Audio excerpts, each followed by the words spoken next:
दो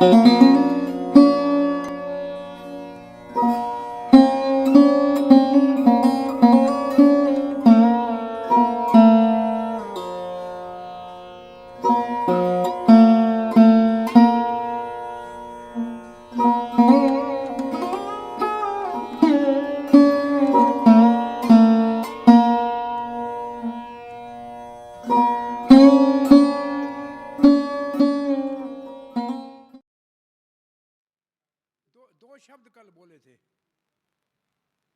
बहुत सरल शब्द बोले थे। भगवान में दो चीजें नहीं है, कर्तापन और भोक्तापन नहीं है। मैं करता हूं, मैं भोगता हूं, ये नहीं है, इसलिए बंधन नहीं पड़ता है। ठीक है। गुरवे गौरचंद्राय राधिकाय तदालये कृष्णाय कृष्ण भक्ताय तद्भक्ताय नमो नमः। ओम नमो भगवते वासुदेवाय।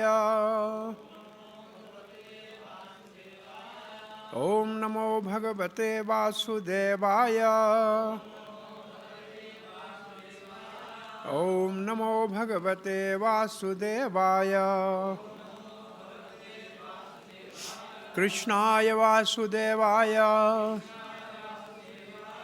देवकी नंदनाय च नंदगोपकुमाराय गोविंदाय नमो नमः। जय श्री कृष्ण चैतन्य प्रभो नित्यानंद श्री अद्वैत गदाधर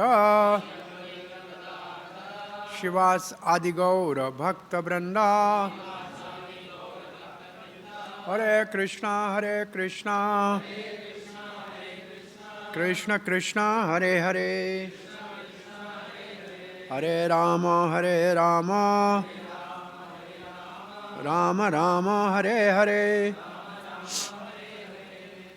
श्री कृष्ण बलराम मंदिर के भाग्यशाली भक्तों, भगवद गीता के भक्ति शास्त्री के अध्ययन में आप सबका हार्दिक स्वागत है। चौथे अध्याय के अंतर्गत तीसरे विभाग का आज हम शुभारंभ करेंगे। कर्मों को ज्ञान के स्तर के ऊपर समझ के कर्म करना। अगर काम कर रहे हैं उसका ज्ञान हो तो फिर बंधन नहीं पड़ता है। तो ज्ञान के स्तर पे कर्म को समझना, ये है विभाग 16 से 24 तक। पहला श्लोक पढ़ रहे हैं 16वां। किम कर्मेति कव्यो अपि अत्र मोहिताः तत्ते कर्म प्रवक्ष्यामि यज्ञात्वा मोक्षसे अशुभा। किम कर्म, कर्म क्या है, किम अकर्म और अकर्म क्या है। इति कवयो अपि, कवयो का मतलब बुद्धिमान, कवियों का मतलब बड़े विद्वान। अपि मतलब वो भी अत्र मोहित, इस बात में मोहित हो जाते हैं, पता नहीं क्या है कर्म क्या है अकर्म। तो बड़े बड़े विद्वान भी इसमें मोहित हो जाते हैं। तत्ते कर्म प्रवक्ष्याम, इसलिए मैं आपको कर्म के विषय में, कर्म के विषय में जो भी है सब कुछ बताने जा रहा हूं। यज्ञात्वा, उसको अगर जान लोगे, मोक्ष से अशुभात, बिना किसी संदेह के मुक्त हो जाओगे। किससे? कर्म के बंधन से। मैं कर्म के विषय में बताने जाने जा रहा हूं। भगवान कह रहे हैं जिसको समझने से कर्म के बंधन से मुक्त हो जाओगे। तो अर्जुन ने, इसमें कौन सी बात है? बोला बड़े बड़े विद्वान भी इसमें मोहित हो जाते हैं, समझ नहीं पाते हैं। किसके विषय में? कर्म और अकर्म के विषय में। तो अब हम इसके ऊपर तात्पर्य को देखते हैं।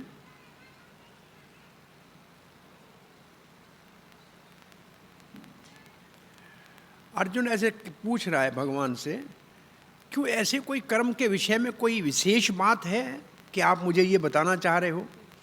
भाई या किसी को बोले कर्म क्या है तो कहे हम तो रोज ही कर रहे हैं। तो अर्जुन को आश्चर्य लगा। तो भगवान कहते निश्चित रूप से बोला कौन से कर्म के विषय में कह रहे हैं? बोले जो मुक्ति का साधन है, वो कर्म जो मुक्ति का साधन है वो निश्चित रूप से समझना आवश्यक है। बोला फिर ज्ञान क्या है? कोई पूछे ज्ञान क्या है? बोला कर्म के बिल्कुल विपरीत है, उसको कहते हैं अकर्म। कर्म के विपरीत जो है उसका नाम है ज्ञान, और वो है अकर्म। तो अकर्म की परिभाषा क्या हुई? ज्ञान में स्थित होकर कर्म। और वो ज्ञान क्या है? भगवान के हम सेवक हैं और भगवान की प्रसन्नता के लिए काम करें तो वो अकर्म हो जाएगा और बंधन में नहीं डालेगा। ये बात समझ में आ रही है ना? बहुत सरल है ना, इसको समझना है सिर्फ थोड़ा सा। बड़े बड़े बुद्धिमान भी इसमें भ्रमित हो जाते हैं। श्रील प्रभुपाद जी लिखते हैं सीधा, ये कर्म जो शब्द यहाँ है, इस कर्म को हमको क्या समझना चाहिए? पहले ये है वैसे ये कर्म जो शब्द है यहाँ,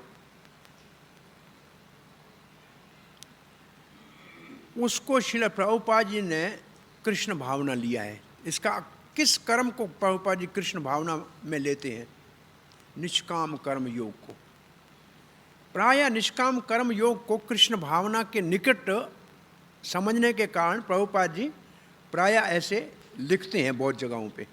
आपने पढ़ा होगा दूसरे अध्याय में बुद्धि योग, कर्म योग, भक्ति, तीनों नाम प्रभुपाद जी तीनों लेते हैं साथ में।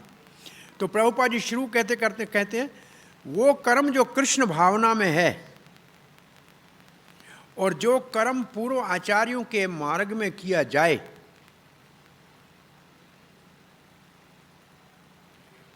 उसका वर्णन किया है 15वें श्लोक में। क्या पढ़ा था हमने?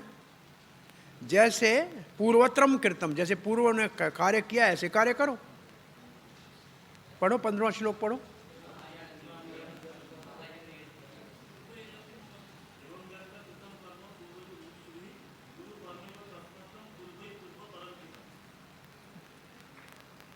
जैसे पूर्व मेरे शिष्य व्यावस्वान ने किया वैसे कार्य करो, अथवा जैसे जनक आदि ऋषियों ने कार्य किया ऐसे कार्य करो तो बंधन नहीं पड़ेगा। तो प्रभुपाद जी वो बात कह रहे हैं। प्रभुपाद जी शुरू कहाँ से करें? 15वें अध्याय के 15वें श्लोक को साथ लेके 16वें श्लोक को शुरू कर रहे हैं। और ये 15वें श्लोक में कहा गया है। बोला ऐसे करने की जरूरत क्यों है? क्योंकि एक जो कार्य हो वो स्वतंत्र नहीं होना चाहिए, वो किसी के निर्देश में होना चाहिए। स्वतंत्र नहीं होना चाहिए, लिखा है ना, स्वतंत्र नहीं होना चाहिए, मार्गदर्शन में होना चाहिए, गुरु वर्ग के मार्गदर्शन में होना चाहिए, पूर्व आचार्यों के बताए हुए मार्ग में होना चाहिए। इसलिए कृष्ण भावना के कार्य सदा ही अधिकृत, प्रभुपाद जी ने लिखा है अधिकृत, जो हमारे मार्गदर्शक हैं, जो आध्यात्मिक नेता हैं, जो परंपरागत आते हैं, जैसे इस अध्याय के आरंभ में कहा गया है, एवं परंपरा प्राप्तम। प्रभुपाद जी ये बात कह रहे हैं। तो बात क्या एक विशेष प्रभुपाद जी कह रहे हैं, कोई कार्य स्वतंत्र करना उचित नहीं है, कार्य सदा परंपरागत निर्देश और मार्गदर्शन में करना चाहिए। ठीक है। अब प्रभुपाद जी लिखते हैं, सूर्य देव को पहले भगवान ने दिया, उन्होंने मनु को दिया, मनु ने इक्ष्वाकु को दिया, ऐसे धरती के ऊपर ये ज्ञान आया। तो इसी प्रकार से हमको भी अर्जुन से जो अब ये आ रही है परंपरा, जो भगवान ने भगवत गीता दिया, ऐसे ही मानना चाहिए। ये प्रभुपाद जी उदाहरण दे रहे हैं। अगर ऐसे नहीं करें तो बड़े बुद्धिमान भी भ्रमित हो सकते हैं। और इसी विचार से भगवान अर्जुन को आगे प्रभुपाद जी लिखते हैं कर्म के विषय में समझाना चाहते हैं। क्या समझाना चाहते हैं प्रभुपाद ने? उसको बहुत स्पष्ट लिखा है। क्या लिखा है? क्या समझना चाहते हैं?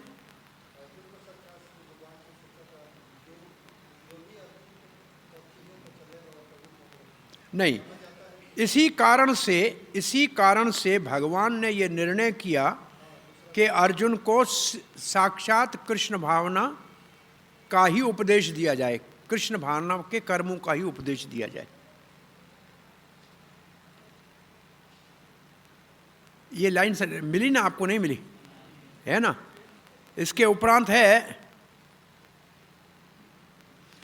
अब प्रभुपाद जी इस बात को कहाँ ले जा रहे हैं? बोला कर्म कहाँ लिखा है? कोई पूछे आपसे कर्म किसको कहते हैं? चलो पहले कर्म किसको कहते हैं इसको बात को समझें, फिर आगे चलें। कर्म जो वेदों में वर्णित है, कर्म वो है जो वेदों में वर्णित है और जिसके लिए निर्देश है करो।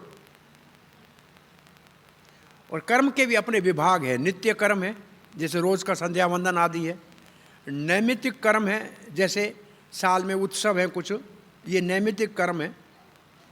और ऐसे कुछ जो है जिसको कहते हैं सकाम कर्म, सकामनाओं के साथ कर्म है। ऐसे कर्मों के भी बहुत बड़ा विभाग है कर्मों का।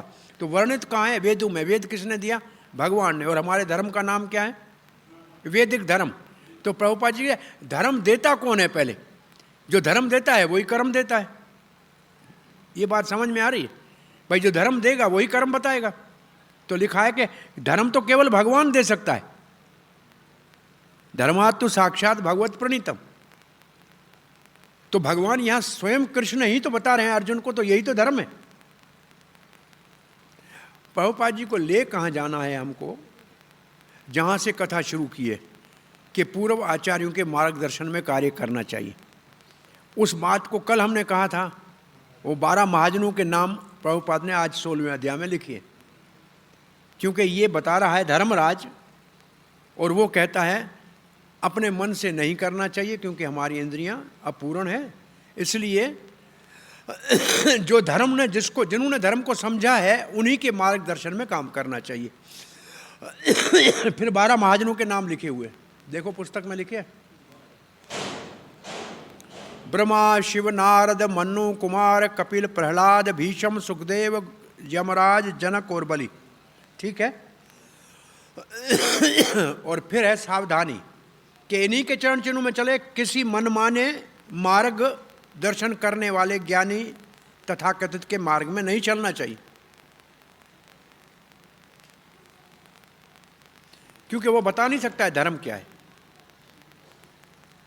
तो अहितु की कृपा से भगवान ने अपने भक्तों के लिए अर्जुन के माध्यम से क्या सिखाया है? एक शब्द लिखा है प्रभुपाद ने। क्या शब्द?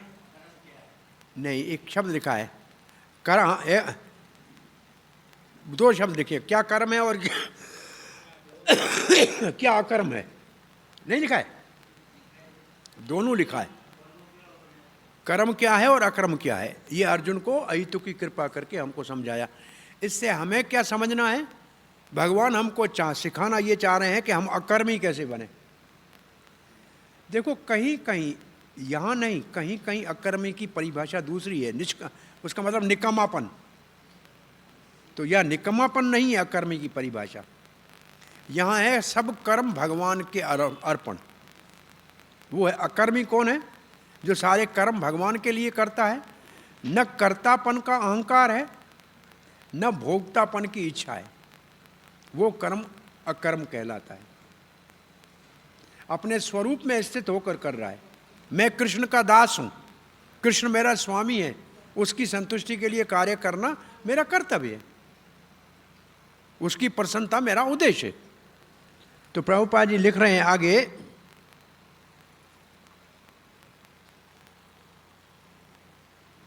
भौतिक बंधन से केवल कृष्ण के लिए किए जाने वाले काम ही कर सकते हैं, अन्यथा नहीं। ये हमारा 16वां श्लोक पूरा हुआ। तो इसमें मुख्य 15 श्लोक से 16 श्लोक तक पूर्व आचार्यों के महाजनों के मार्गदर्शन में कार्य करेगा तो बंधन से मुक्त हो सकता है। अब 17वां श्लोक पढ़ने जा रहे हैं। कर्मणोऽपि बोधव्यं च विक्रमणः अकर्मणश्च बोधव्यं गहना कर्मणो गति। कर्म की गति बहुत गहन है का मतलब समझना बहुत कठिन है। कर्म की गति गहन का मतलब बहुत कठिन है, इसलिए 3 बार कहा बोधव्यम बोधव्यम बोधव्यम। बोधव्यम का मतलब ये आपको मैं समझा रहा हूँ, बुद्धि दे रहा हूँ, बुद्धि दे रहा हूँ। ये आपको मैं समझा रहा हूँ। क्या समझाओगे भगवान? कर्म क्या है, विकर्म क्या है, अकर्म क्या है। तो तीनों का विभाजन आपको समझा रहा हूं।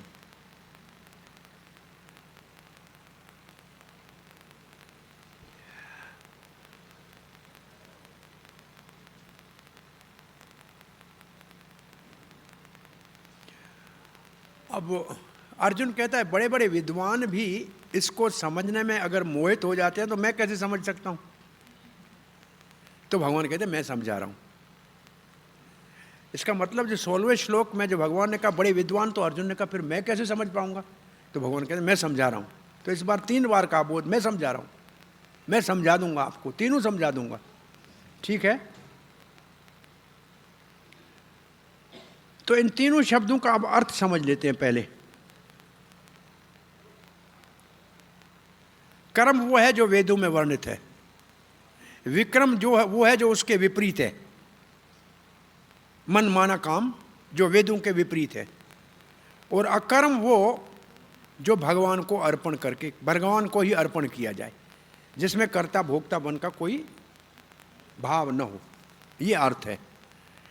प्रभुपाद जी विक्रम का एक और अर्थ लिखते हैं, वो अर्थ आपको अच्छी तरह समझना चाहिए।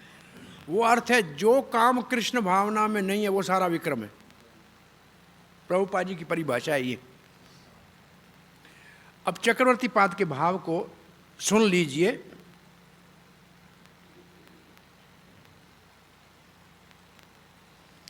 पहले विक्रम के विषय में सुन लो, जो करने से दुख मिलता है। विक्रम निषेध कर्म, विक्रम का मतलब निषेध कर्म, जो अगर करेगा तो सदा है सदा दुख पाएगा। संकट, संसार में संकट, मरने के बाद नरक, तो ये तो समझना चाहिए ना। और फिर कहते हैं अकर्म, ये भाषा दूसरी। भाई अकर्मी कौन है? बोला सन्यासी। कहते कर्म सब छोड़ दो। भाई सन्यासी एक स्तर के ऊपर कर्म सब छोड़ते हैं ना। सन्यास के ये परिभाषा कौन सी लिखी जा रही है मैं आपको बताऊं। 2 शब्द आपने कभी छठा अध्याय पढ़ा है, 2 शब्द सुने, योग उरुक्ष, योग आरूढ़। सुने 2 शब्द ये? वो ना, वो दूसरा है, वो पथ है दो, एक नीचे से ऊपर जाना, एक ऊपर से नीचे आना। ये ज्ञान के मार्ग है।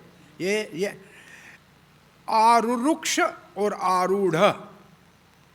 आरुरुक्ष का मतलब साधन में ऊपर जाने का रास्ता, और आरूढ़ का मतलब पहुंच गया ऊपर। इसका अर्थ है साधन और सिद्ध। आरुरुक्ष मतलब जैसे सीढ़ी के ऊपर चढ़ रहा है, और आरूढ़ का मतलब पहुंच गया। ये छठे अध्याय में दोनों शब्द हैं योग के लिए, और यहां ये ज्ञान के लिए है। तो इसी भाव को ये 2 शब्द क्या आज से के अब आरूढ़ तो आपने सुना, यथ रथ आरूढ़, रथ के ऊपर आरूढ़ भगवान जगन्नाथ है। आरूढ़ का मतलब चढ़ गया, और आरूढ़ का मतलब चढ़ रहा है, वो रास्ते में है। तो ये 2 शब्द आप इसलिए सुन लीजिए कि इसमें 5 श्लोक आगे है। इस विभाग में 2 आरुरुक्ष है और 3 आरूढ़ है। तो ये 2 शब्द नए समझ में आ गए। अब विक्रम जो है उसको त्यागना चाहिए, क्योंकि वो अमंगलकारी कार्य है। ठीक है,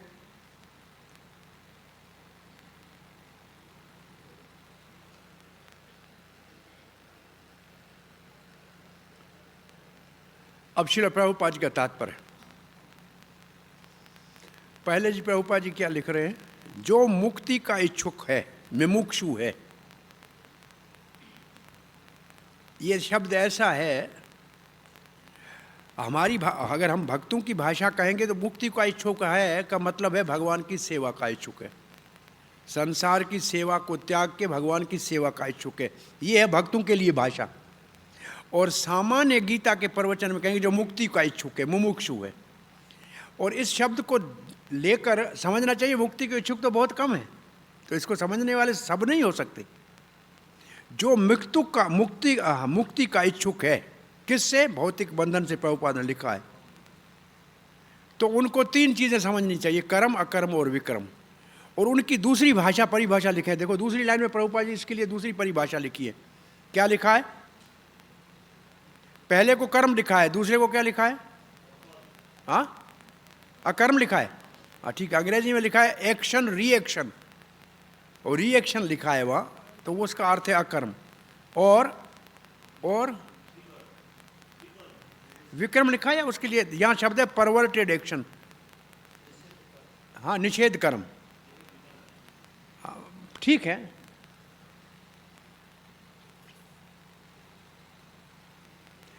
अब ये तीनों की परिभाषा प्रभुपाद ने दे दी कि 3 क्या हैं। हम सब समझ गए ना, कर्म, अकर्म, विक्रम सब समझते हैं ना।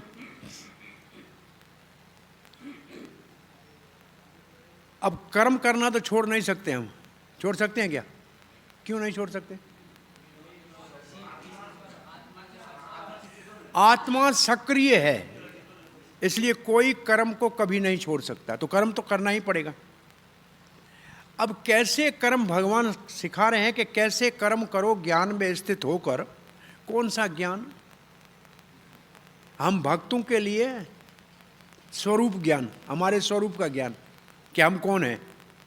आत्मज्ञान कहो, आत्मा का ज्ञान। क्या आत्मा का काम क्या है? भगवान की सेवा करना।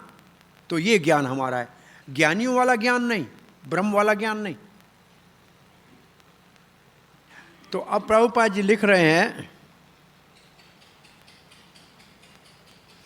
कृष्ण भावना में कार्यों को समझने के लिए हमारा भगवान से संबंध क्या है समझना पड़ेगा। प्रभुपाद जी जो ज्ञान लिख रहे हैं यहाँ, ज्ञान जिसके उस स्तर के ऊपर काम करना चाहिए, वो ज्ञान है भगवान के साथ हमारे संबंध का ज्ञान। कौन सा ज्ञान? भगवान के साथ हमारे संबंध का ज्ञान। और प्रभुपाद जी ने वो लिखा है, देखिए आपने पुस्तक में पढ़ के देख लीजिए, वो यही है, जीवेरे स्वरूप कृष्ण नित्य दास। और फिर एक लाइन है, उसको तो आप लाल मार्क से लिख लीजिए पक्का, ये भगवत गीता का लक्ष्य है। भगवत गीता में सबको मार्गदर्शन इस लक्ष्य की ओर किया गया है। कौन से लक्ष्य की ओर? नित्य दास के ऊपर। अब प्रभुपाद जी विक्रम की परिभाषा देखो कैसे कह रहे हैं,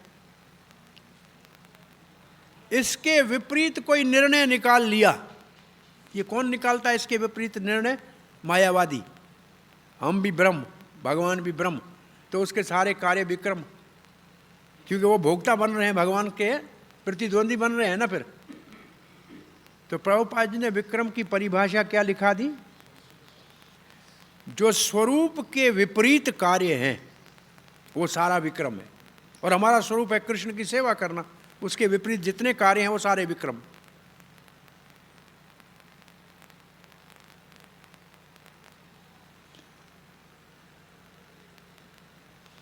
तो विक्रम की दोनों परिभाषाएं आपको बोलनी चाहिए। भक्तों में बोलना हो तो ऐसे बोलना चाहिए, पब्लिक में बोलना हो तो विक्रम का मतलब निषेध कर्म, क्योंकि आस्ते आस्ते उनको आगे लाना है। तो निषेध कर्म, जो कर्म जिनके लिए शास्त्र ने मना किया है, चोरी नहीं करना है, झूठ नहीं बोलना है, ये सब विक्रम है।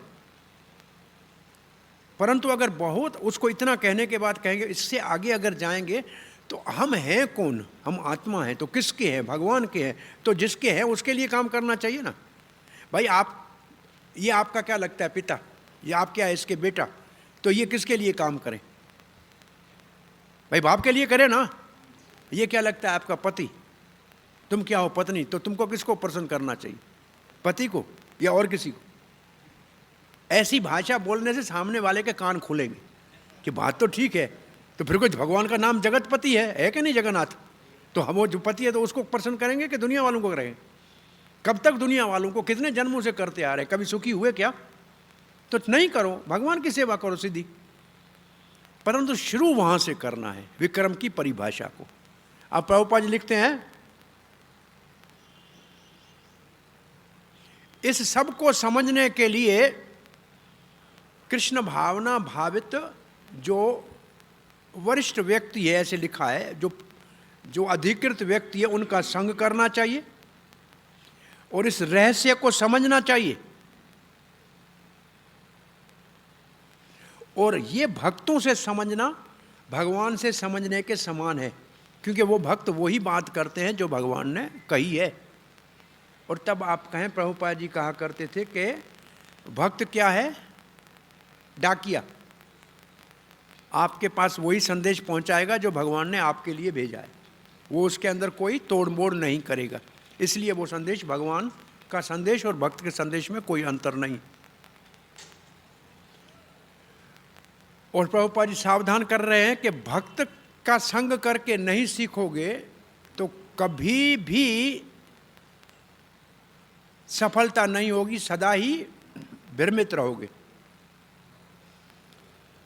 अब आश्चर्य ये है कि इसके बाद विक्रम का वर्णन आएगा नहीं कहीं। अकर्म और कर्म का वर्णन है, विक्रम का वर्णन नहीं है। इसलिए चक्रवर्ती पाद उसका बीच में हमको याद दिलाएंगे। हम 18वां श्लोक पढ़ने जा रहे हैं। कर्मण्य कर्म यह पश्येत् अकर्मणि च कर्म यह स बुद्धिमान मनुष्येषु स युक्तः कृष्ण कर्म कीर्त। कर्मणि अकर्म यह पश्येद, कर्म में जो अकर्म को देखता है और अकर्म में जो कर्म को देखता है, वो मनुष्यों में बुद्धिमान है। सयुक्तः, सयुक्तः का अर्थ है वो मुझसे मिलने के लिए अथवा संसार से मुक्त होने के लिए। युक्त शब्द की परिभाषा क्या है? युक्त योग एक ही बात है। तो जो भगवान को प्राप्त करने का अधिकारी है, इसका अर्थ है सयुक्त, वो उसके योग्य है। कृत्सन कर्म कृत, कृत्सन का मतलब सारे के सारे। एक दो शब्द बार बार भगवत गीता में आएंगे, कृत्सन अकृत्सन। कृत्सन का मतलब पूरा, अकृत्सन का मतलब अधूरा। कृत्सन पूरा, कर्म कृत सारे कर्म करते हुए। सारे कर्म का मतलब कुछ भी करे, भगवान के लिए काम करे, दुनिया के लिए वो अगर विक्रम भी दिखे तो भी वो विक्रम नहीं है।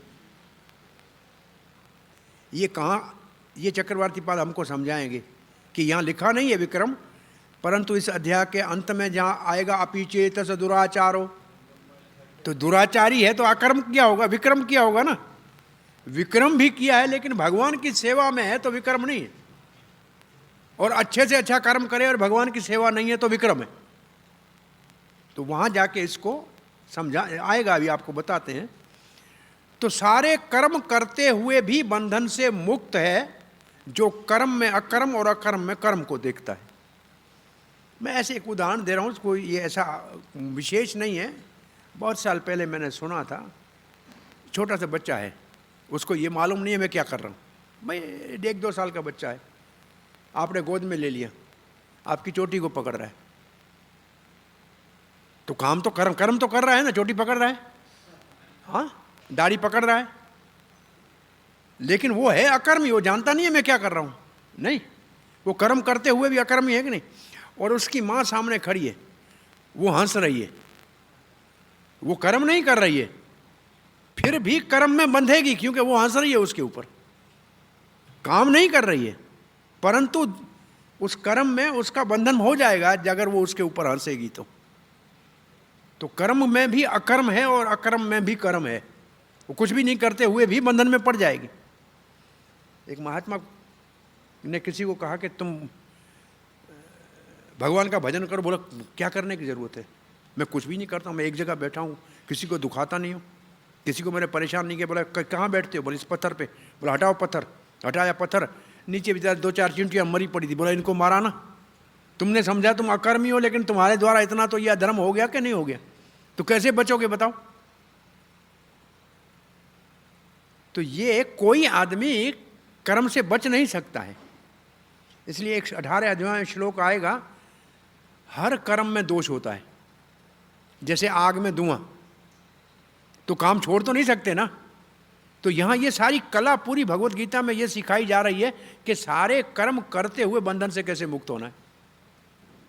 इसके लिए 3 अध्याय में एक शब्द आपने सुना होगा, कर्म ही कौशलम। कौशलम का शब्द सुना है? हाँ, योग कर्मसु कौशलम। ये कुशल शब्द आपने कभी सुना है? कुशल शब्द कहां से निकला है? कुश घास जो पूजा के लिए काम आता है, वो केवल साल में 15 दिन उसको निकालने का समय होता है। और जो विद्वान उस कुश घास को जड़ से निकाले और हाथ में न कटे, क्योंकि घास बहुत तीखा होता है, हाथ कटे ना जड़ बचे ना, वो है कुशल ब्राह्मण। तो काम तो करना है, उसका पीछे जड़ बचे नहीं कि दोबारा जन्म लेना पड़े भोगने के लिए। और काम करते हुए हाथ कटे नहीं का मतलब है इस संसार में भी उसका दुख सुख में चक्कर में न पड़े। इसको कहते हैं कुशल। कुशल शब्द निकला वहां से, कुश घास को निकालने वाला ब्राह्मण है कुशल। तो काम में कुशल कौन है? जो कर्म करे अकर्मी बनकर, न तो उसके फल के भोगने के लिए दूसरा जन्म लेने के लिए बंधन में पड़े, न ही कर्म करते हुए दुख भोगे।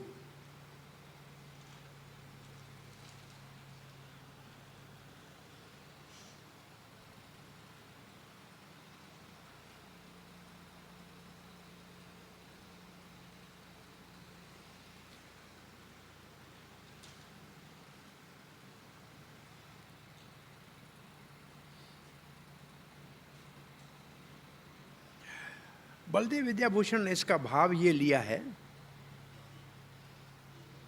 कि जो अच्छा, फिर भी एक बार बार बार आप ये कर्म जब शब्द आ रहा है वो कर्म योग लेते हैं, क्योंकि गीता में मुख्य रूप से कर्म योग है। और कर्म योग में भी गीता में सबसे ज़्यादा बल दिया है निष्काम कर्म योग पे।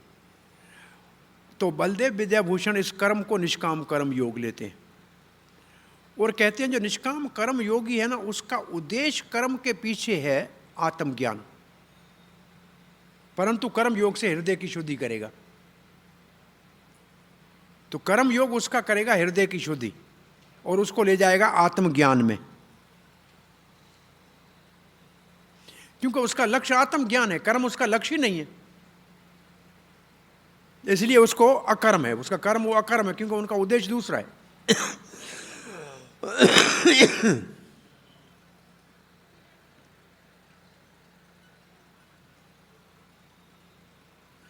चक्रवर्ती बात कहते हैं इस श्लोक में कर्म और अकर्म की व्याख्या है।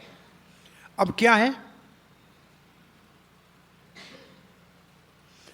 ये उदाहरण देते हैं, शुद्ध हृदय वाला, शुद्ध अंतःकरण वाला। उदाहरणार्थ महाराज जनक, वो कार्य का त्याग नहीं करता है, राजा बना हुआ है परंतु अंतःकरण शुद्ध है और सारे कार्यों में लगा हुआ है, निष्काम कर्म योग में लगा हुआ है। इसलिए वो कर्म नहीं है, अकर्म है। तो महाराज जनक वाला ये श्लोक क्या था? वो यद यद आचरति श्रेष्ठ वाले श्लोक के बाद है जनक आदि, हाँ 3 अध्याय में आया ना। उसका भाव क्या है? कम काम करना है दूसरों के लिए उदाहरण बनने के लिए। तो उदाहरण कौन बन सकता है? कल ये विषय आया था, याद है किसी को? जो अभी तक अपवित्र है वो पवित्र हो जाए और जो पवित्र है वो भी काम करें। क्यों? दूसरों के लिए उदाहरण बनने के लिए। तो यहां क्या सिखाया जा रहा है कि कर्म वो अकर्मी वो है जिसका हृदय हो गया शुद्ध, हृदय हो गया, अंतःकरण शुद्ध हो गया। किससे शुद्ध हो गया? कोई पूछे तो बोला कर्तापन और भोक्तापन से शुद्ध हो गया।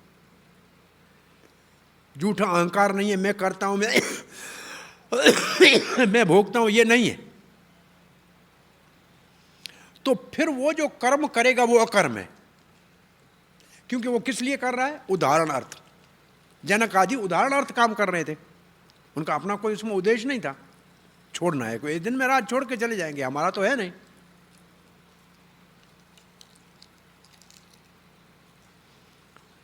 सो चक्रवर्ती पाद आगे लिखते हैं,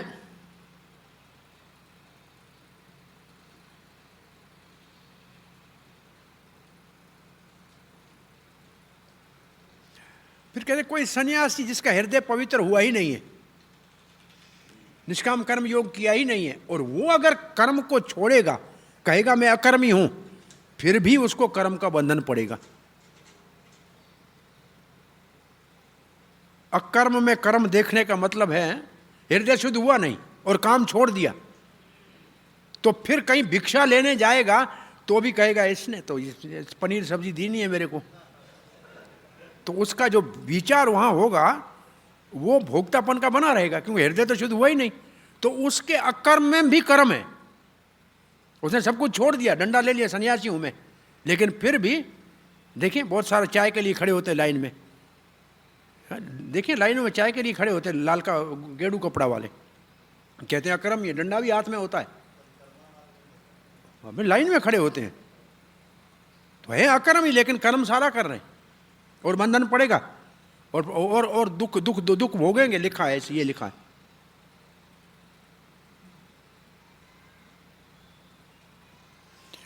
और फिर चक्रवर्ती बात कहते हैं वो इतना पक्का है क्योंकि हृदय शुद्ध हो गया है ना, ऐसे कच्चे कोरे ज्ञानी उसको कहे तुम काम छोड़ो, वो नहीं छोड़ेगा, वो उनकी सुनेगा ही नहीं। से बहुत से लोग हैं, जैसे आप उदाहरण देना है तो किसका देंगे, चैतन्य महाप्रभु को कहा प्रकाशानंद ने, गए सन्यासी हो, ये क्या कीर्तन कर रहे हो, लेकिन बड़े बड़े को सुना नहीं, ये कीर्तन ही हमारे लिए अच्छा है, चाहे हम पागल हैं तो हम पागल ही अच्छे। वो ऐसे कहेगा कि हम तो कृष्ण का काम करेंगे, यही हम पुस्तक वितरण करेंगे, यही प्रसाद वितरण करेंगे, तुम्हारे बैठ के ऐसे उपनिषद पढ़ने की हमें ज़रूरत नहीं, अकर्मी हम नहीं बनेंगे, हम कर्मी रहेंगे। वो सुनेगा नहीं ज्ञानी की। आपको कई बार सुनाया होगा हमने, कुंभ मेले में एक विदेशी भक्त को किसी ने पकड़ लिया ऐसे ब्रह्म ज्ञानी ने, बोला आओ तेरे को ब्रह्म ज्ञान सिखाता हूँ। उसने बोला ब्रह्म ज्ञान में क्या मिलेगा, बोला आपको आत्मा परमात्मा दिखाई देगा। बोला वहाँ रसगुल्ला मिलेगा, बोला उसने कहा रसगुल्ला मिला, बोला ब्रह्म में रसगुल्ला नहीं होता। बोला तेरा ब्रह्म तेरे पास, हमको रसगुल्ले वाला भगवान चाहिए। भाई कर्म करेगा तब रसगुल्ला बनेगा ना, बिना कर्म के तो रसगुल्ला नहीं बनेगा। तो हमें तो वहाँ भगवान वो चाहिए जिसकी सेवा होती। तो ये ब्रह्म वाला कितना भी भ्रम कराए, भ्रम में डाले, लेकिन भक्त भ्रम तो होता नहीं। ये चक्रवर्ती पाद ने भाव लिखा है। अब श्रील प्रभुपाद लिखते हैं, जो कृष्ण भावना में कार्य करता है वो सारे कर्म के बंधनों से मुक्त है। उनके सारे कार्य कृष्ण के लिए हैं, इसलिए न उसका सुख का फल न दुख का फल। जैसे कोई सामान्य कार्य करेंगे तो या सुख मिलेगा या दुख मिलेगा, लेकिन भगवान के लिए कार्य करेंगे तो न दुख है न सुख है। इसलिए वो सबसे बड़ा बुद्धिमान है, प्रभुपाद जी कहते हैं। सारे कार्य कृष्ण के लिए करता है, सारे कार्य कृष्ण के लिए करता है, विक्रम भी करता है। अब मैं आप करना मत, मैं उदाहरण दे रहा हूँ। प्रभुपाद जी के शिष्य बड़े हरिदास कभी बॉम्बे जाते हैं, आप देखा होगा, कभी बैठे होते हैं वहाँ ना, हरिदास उनका नाम है, उसको बड़ा वैसे हरिदास ही नाम है। वो जेब कतरा था और जेल में था, और प्रभुपाद का फोटो देखा, घड़ी लगा हुआ। इसने बाहर निकाल के ये विदेशी घड़ी चोरी करूँगा। वो बाहर निकला, पता लगा प्रभुपाद हैदराबाद में, हैदराबाद चला गया। प्रभुपाद के आगे गया, प्रभुपाद ने उसको देखा, बोला घड़ी चाहिए, दे दिया। प्रभुपाद ने उनको घड़ी दे दिया, वो भक्त बन गया। अब भक्त बन गया तो उस ज़माने में मंदिर में इतनी ज़्यादा आवक थी नहीं, भाई कुछ ना कुछ तो करके आओ। बोला तुम भी कुछ सेवा करो। बोला कोई नहीं आती सेवा, एक सेवा आती है। बोला क्या? बोला जेब काटना। बोला कुछ भी करो, भोग तो भगवान को लगना है, चावल आना है। बोला ठीक है मैं जाता हूँ। वो लोकल ट्रेन में जाके एक जेब काट के जो आता, ये लो मेरी कमाई। वो स्वयं बताता, आप बैठे हैं तो जीवित है वहाँ। अब ये काम तो अच्छा नहीं है। अब जैसे आप इसको ऐसे सोचो तो सनातन गोस्वामी पाद रिश्वत दे रहे हैं जेलर को। ये रिश्वत देना कोई अच्छा काम तो नहीं है, लेकिन काय के लिए दे रहे हैं? चैतन्य महाप्रभु से मिलने के लिए। तो वो रिश्वत विक्रम नहीं रह गई। विक्रम है क्या? कोई कहा कि खराब कहा उसको? नहीं ना। हरिदास काम कर रहा था, प्रभुपाद जी दीक्षा दे रहे थे, ये सब्जियां काट रहा था। ये कबला मैं देख के आऊँ, जो इंचार्ज था बोलो देख के गया, वहाँ चला गया। प्रभुपाद का इधर आओ तेरे को दीक्षा देता हूँ। और वो उधर बैठ गया, वो सब्जी काटने वाला ढूंढ रहा है कहाँ चला गया। अब प्रभुपाद ने कहा तुम पासपोर्ट बनाओ। बोला पिता के नाम का पता ही नहीं है। बोला मेरा लिख लो। प्रभुपाद ने बोला उसके पासपोर्ट पे पिता का नाम प्रभुपाद लिखा हुआ है।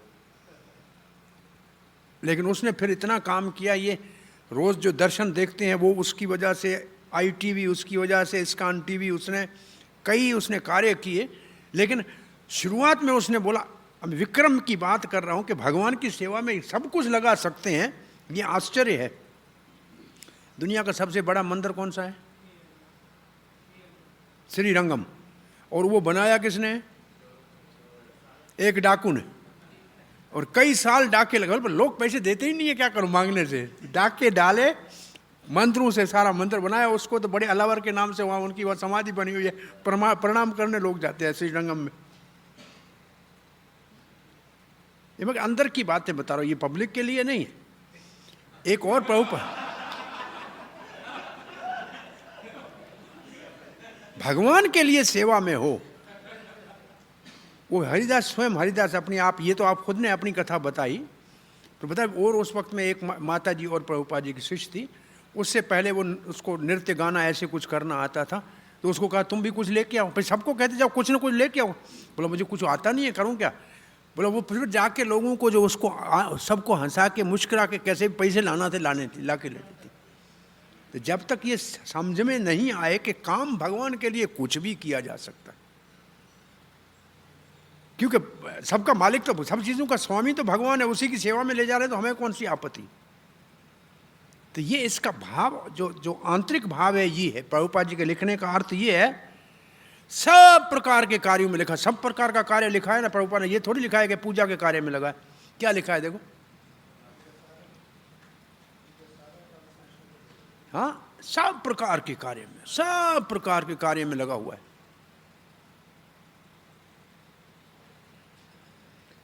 अकर्म का अर्थ क्या है?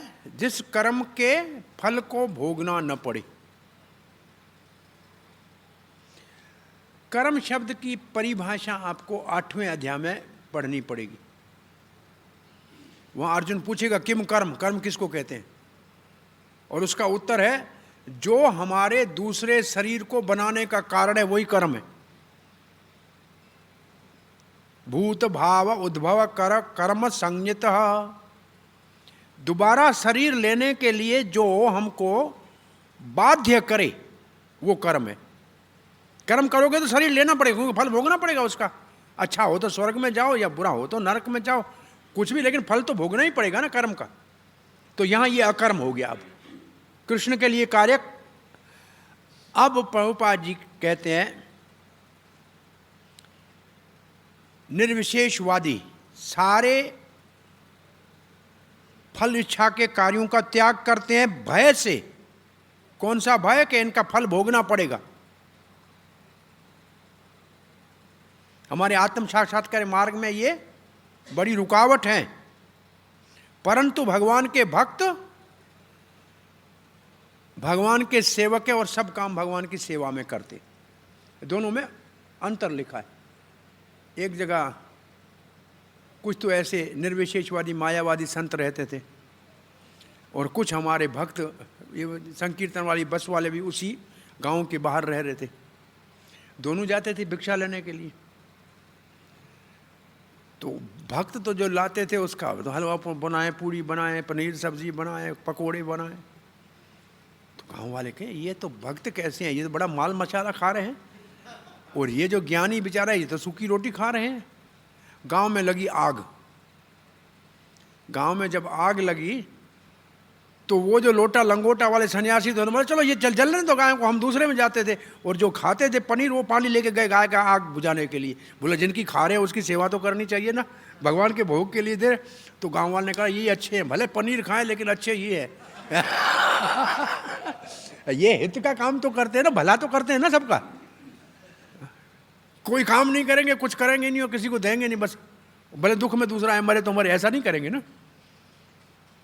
ये उदाहरण इसलिए दे रहे हैं कि भक्तों के कार्यों की हम प्रभुपाद जी बात कर रहे हैं कि वो कार्य छोड़ते हैं कि बंधन न पड़े, और भक्त सारे कार्य करते हैं फिर भी बंधन नहीं पड़ता है। तो कार्य छोड़ना नहीं चाहिए, सिद्धांत ये है। फिर भी प्रभुपाद जी, इसलिए सारे कार्य कृष्ण भावना में करने चाहिए।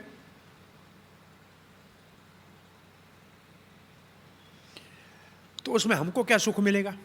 सब कार्य कृष्ण को करेंगे तो हमारे को क्या सुख मिलेगा? प्रभुपाद ने एक बहुत अच्छी लाइन लिखी है, ध्यान से पढ़िए। क्या लिखा है? कार्य में ही दिव्य सुख मिलेगा। कार्य का फल बाद में मिलेगा, कार्य में ही दिव्य सुख मिलेगा। वो जो कार्य है ना, जब करेंगे उसी में दिव्य सुख मिलेगा। क्या लिखा है? पढ़िए इसको ठीक तरह, एक लाइन पढ़िए।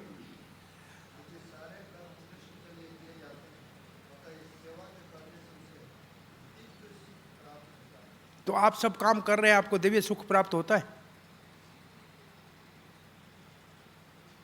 आपको दिव्य सुख प्राप्त हो रहा है? आप सब काम कर रहे हैं भाई, पूजा ये बहुत अच्छा भगवान के लिए भोग बना के अर्पण कर रहा है, तो दिव्य सुख मिलता है उस कार्य में। दर्श बहुत अच्छा भगवान का श्रृंगार करके फिर भगवान को आईना दिखाते हैं, बाहर पुजारी आके फिर देखते हैं, खुद मुस्कुराते हैं, हाँ बहुत अच्छा लग रहा है भगवान। तो हम उसके कार्य में स्वयं प्रसन्न होते हैं कि नहीं होते? कार्य आपने किया उससे प्रसन्न होते हैं कि नहीं होते हैं? आज इतने पुस्तक वितरण हुए सुबह, कार्य में अपने आप प्रसन्नता होती है कि नहीं? आज मेरे 50 गीता वितरण हो गई, तो अपने आप प्रसन्नता होती है कि नहीं? क्योंकि भगवान का कार्य है, भगवान है ही आनंदमय, उसका कार्य करोगे तो आनंद ही मिलेगा। और दुनिया है ही दुखमय, उसका कार्य कुछ भी करो, करोड़ रुपये कमाओ तब भी 4 बाल सर के गिरेंगे, गंजे होगा। ये सच है कि झूठ है?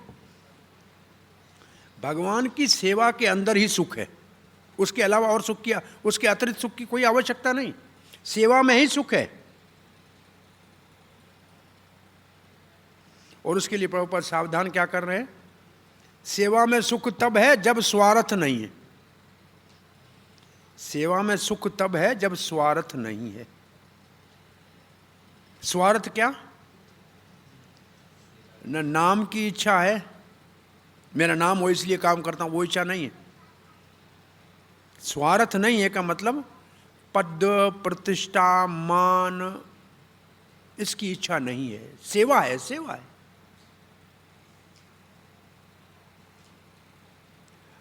और अंतिम लाइन पढ़िए, बहुत अच्छी है। ये वैक्सीनेशन लिखा है प्रभुपाद ने। क्या लिखा है वैक्सीनेशन के लिए? समझ रहे हैं ना, आजकल टीके लग रहे हैं ना, क्या वैक्सीनेशन लिखा है? क्या लिखा है? इम्यूनाइजेशन लिखा है। क्या लिखा है हिंदी में? क्या लिखा है?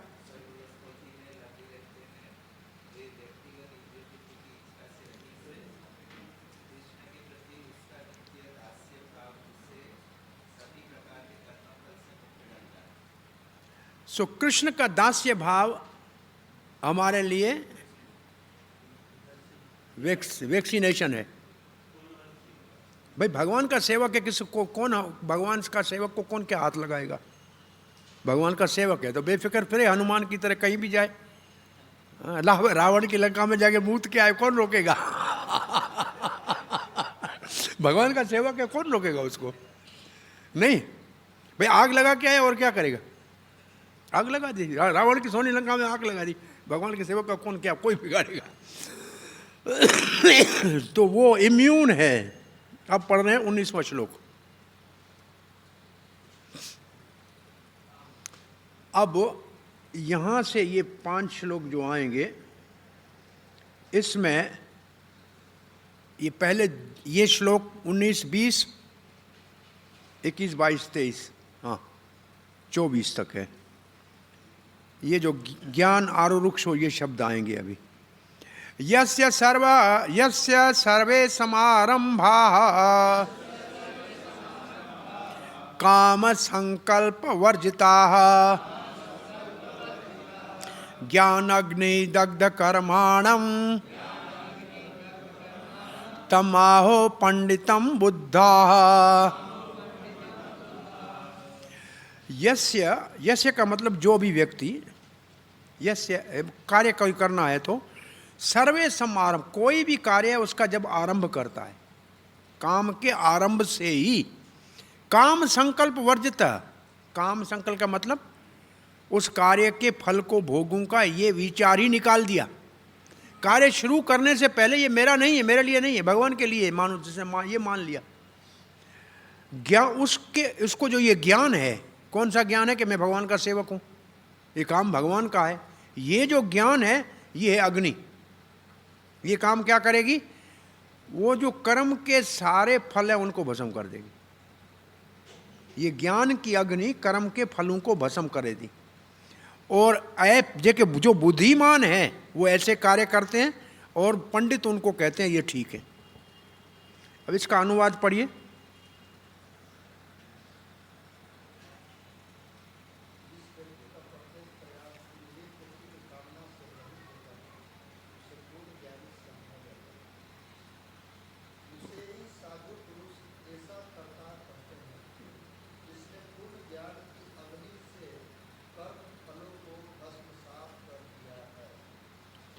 अब बलदेव विद्याभूषण कहते हैं ये 5 श्लोक, यहाँ से 5 श्लोक जो हैं वो है ज्ञान के स्तर पे काम करना, जो इस विभाग का नाम है।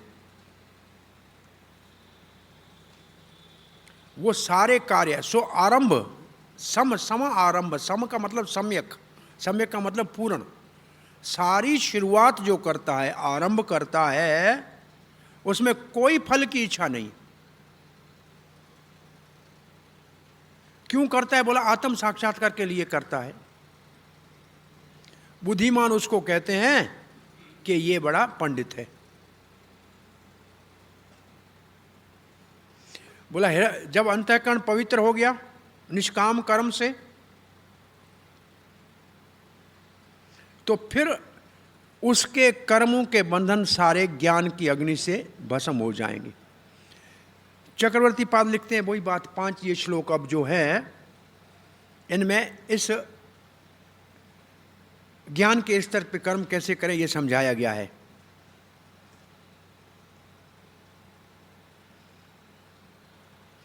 अब यहां ये बात लिखते हैं कि ज्ञान की अग्नि किसको जलाएगी,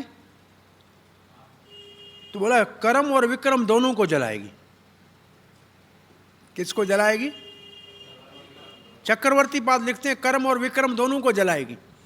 क्योंकि अभी आपको बताया ना, बड़े विक्रम किए भक्तों ने फिर भी जल गए ना, तो कर्म और विक्रम दोनों को जलाएगी। बोला ये कैसे कह रहे हैं, तो विक्रम को कैसे समझना चाहिए, बोला विक्रम की और कोई परिभाषा ही नहीं हुई है। भगवान ने कहा विक्रम को समझाऊंगा, समझाया नहीं है तो कहां है विक्रम। तब लिखते हैं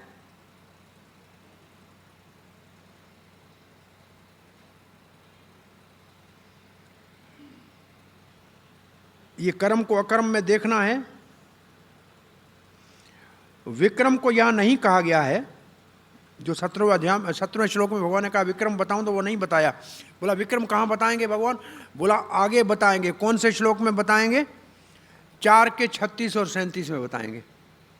तो विक्रम की परिभाषा कहाँ है, 4 के 36 और 37, वो क्या है, अपि चेत पापेभ्य सर्वेभ्य पाप कृतम सर्वं ज्ञान पल्वेनयम अवृजनम संतरिष्यसि यथैधांसी अवसमिधो अग्निर्भस्मसात् कुरुते अर्जुन तथा ज्ञानाग्नि सर्वकर्माणि भस्मसात् कुरुते। ये श्लोक जो है विक्रम भस्म हो जाता है। ये विक्रम होगा ना, पाप तो विक्रम है ना, तो ये विक्रम की परिभाषा इसमें आ गई। इसलिए हम बोलते हैं भगवान की सेवा में कर्म विक्रम दोनों भस्म हो जाएंगे। इसलिए जो उदाहरण आपको दिए, रंगनाथ मंदिर के बनाने वाले का विक्रम भी जल गया और भक्तों ने कुछ भी किया वो भी अपने आप भगवान की सेवा में जल गया, क्योंकि उन्होंने अपने लिए तो कुछ नहीं किया ना। एक वैश्या थी, सोने का हार लाई 9 लखा भगवान को पहनाने के लिए। बेचारा पुजारी कच्चा खड़ा था, उसको वेश्या को दिया, पहले तो अपनी आंखें बंद कर ले जा ले जा, भगवान ने पीछे थप्पड़ मारी पूरा, बोला तेरे को दे रही है, मेरे को दे रही है।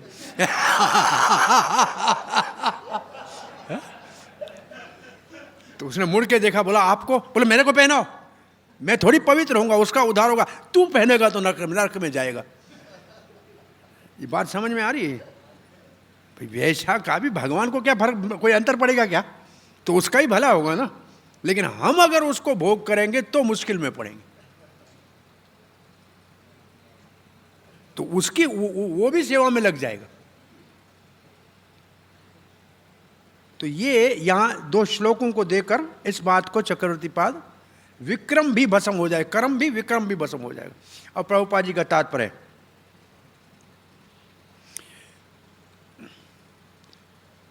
जो पूर्ण ज्ञान में वही कृष्ण भावना भावित भक्तों के काम को समझ सकता है। जो ज्ञान में नहीं है वो नहीं समझ सकेगा, पूर्ण ज्ञान नहीं है वो नहीं समझ सकेगा। क्योंकि कृष्ण भावना के कार्य करने वालों को कोई इंद्रिय तृप्ति की इच्छा ही नहीं है। इसका अर्थ है कि उन्होंने सारे कर्मों के फल को जला दिया है। किससे? अपने स्वरूप के ज्ञान से। प्रभुपाद ने स्वरूप ज्ञान लिखा है, देखो लिखा है स्वरूप ज्ञान, मैं भगवान का दास हूं, ये ज्ञान से। हाँ देखो, ये है अंतर प्रभुपाद जी के तात्पर्य में और अन्य लोगों के तात्पर्य। दूसरे लोग लिखे ज्ञान कौन सा? आत्मा का ज्ञान। बोला आत्मा का ज्ञान क्या? आत्मा का ज्ञान, आत्मज्ञान, आत्मज्ञान। अरे आत्मज्ञान क्या? आत्मज्ञान ये कि आत्मा भगवान का दास है, ये कोई नहीं कहेगा। क्यों नहीं कहेगा? क्योंकि सब खास बनना चाहते, कोई दास नहीं बनना चाहता है। और जो खास बनता है उसके ऊपर कोई घास भी नहीं डालता है। नहीं, सत्य है ना। प्रभुपाद कौन सी अग्नि जलाती है, यह याद रखना। कौन सी अग्नि जलाती है? कृष्ण भावना भावित भक्त के सारे कर्मों के फलों को कौन सी अग्नि जलाती है? आत्मा के स्वरूप के ज्ञान की अग्नि, कि मैं भगवान का नित्य दास हूं। और कौन से भक्त के कर्मों को जलाती है? जिसकी इंद्रिय तृप्ति की भावना लेस मात्र भी नहीं है, तिल मात्र भी नहीं है।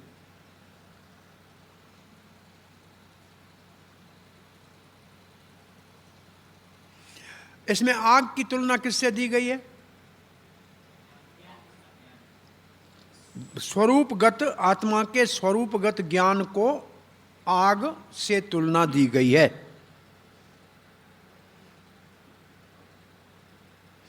बीसवां श्लोक पढ़ने जा रहे हैं। त्यक्त्वा कर्म फला संगम नित्य तृप्तो निराश्चर्यः कर्मणे अभिप्रवृत्तोऽपि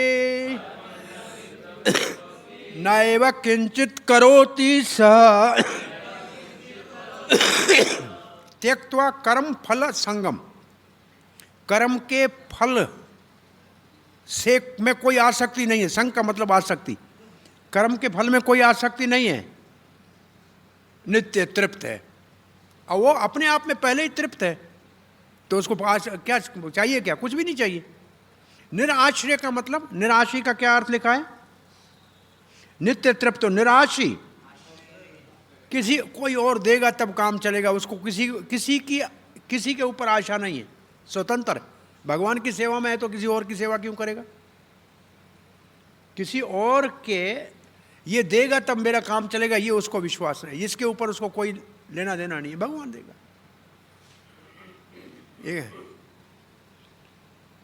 एक व्यक्ति रात को 3 बजे मंदिर में बैठा था, रो रहा था। पता नहीं एक आदमी को नींद नहीं आ रही थी, बड़े सेठ को। वो निकला तो मंदिर का दरवाज़ा खोला, देखा अंदर गया, एक आदमी रो रहा है। बोला क्या है? बोला कल सुबह मेरे बेटे की ऑपरेशन है, बहुत पैसे की ज़रूरत है, पैसा है नहीं भगवान के पास, बैठा हूँ, जो करेगा भगवान करेगा। उसने चेक लिख के बोला जितना बिल आए मेरे पास दे देना, मैं दे दूंगा, ये मेरा कार्ड रखो। बोला ज़रूरत नहीं है कार्ड की, और ज़रूरत? बोला कार्ड क्यों नहीं है? बोला एक कार्ड रखा है भगवान का, जिसमें रात को 3 बजे आपको उठा के यहाँ भेज दिया, अब और कार्ड रख के मैं मुश्किल में नहीं डालना चाहता भगवान को। कितने कार्ड इकट्ठा करूं, एक भगवान का कार्ड है, बस उससे काम हो गया। ये जिसका विश्वास है कि सब काम कृष्ण कर लेगा। कौन सा श्लोक है चैतन्य चरितमृत का? श्रद्धा शब्दे विश्वास कहे स्वदृढ़ निश्चय कृष्ण। ये जिसको विश्वास है ना, उसको कहीं चिंता नहीं। ये निराशी की परिभाषा ये है। और कोई देगा तब मेरा काम चलेगा, नहीं। और कर्मणे अभिप्रवृत्तो, सब कामों में के लिए उत्सुक है। भगवान की सेवा के लिए कुछ भी करना है, बाण मारना है, यस। अर्जुन क्या कर रहा है? मार रहा है, उसके लिए भी तैयार है। कुछ भी करने के लिए तैयार है भगवान के लिए, कुछ भी भगवान के लिए करने के लिए तैयार है। नैव किंचित करोति है, समझो कुछ भी नहीं करता है, क्योंकि उसको कोई फल, उसको कोई बंधन पड़ेगा ही नहीं, वो अकर्म ही है। तो बलदेव विद्याभूषण लिखते हैं, वो जो कहा गया है पहले, उस बात को आगे समझाया गया है। फल के, कर्म के फल में कोई आसक्ति नहीं है। वो अपने आत्मा के स्वरूप के ज्ञान में ही संतुष्ट है। वो नित्य तृप्त किस बात में है? जो नित्य तृप्त कोई है तो किस बात में नित्य तृप्त है? अभी आपका पुस्तक पढ़ा नहीं, अभी शुरू करेंगे। अभी बलदेव विद्याभूषण की बात कर रहे हैं। नित्य तृप्त क्यों है? क्योंकि अपने स्वरूप का पता लग गया।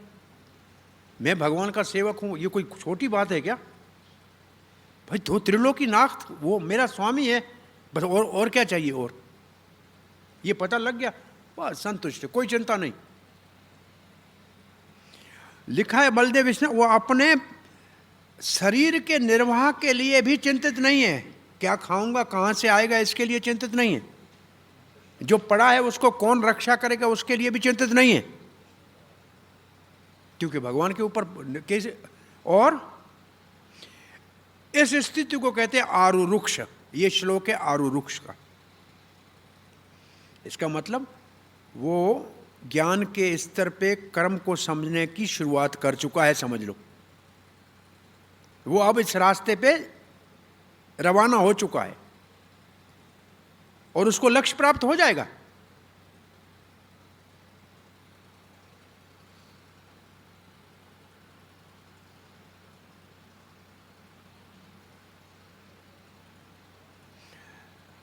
चक्रवर्ती पाद लिखते हैं, वो नित्य तृप्त, वो अपने ही आनंद में मगन है। अपने आजीविका के लिए भी किसी का सहारा नहीं लेता है।